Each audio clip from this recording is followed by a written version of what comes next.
Coffee হাউসে সেই আড্ডাটা আজ আর নেই। কোথায় হারিয়ে গেল সোনালি বিকেলগুলো সেই আজ আর নেই। লা লা লা লা লা লা লা লা লা লা লা লা লা লা লা।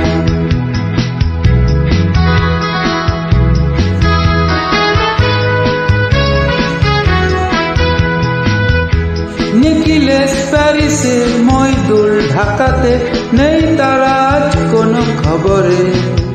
গ্র্যান্ডের গিটারিস্ট গোয়ানিস ডিসুজা ঘুমিয়ে আছে যে আজ কবরে। তাকে যেন ভালোবেসে আঘাত পেয়ে গেছে সে, পাগলা গারদে আছে রমারায়। অমলটা ধুকছে দুরন্ত ক্যান্সারে, জীবন করেনি তাকে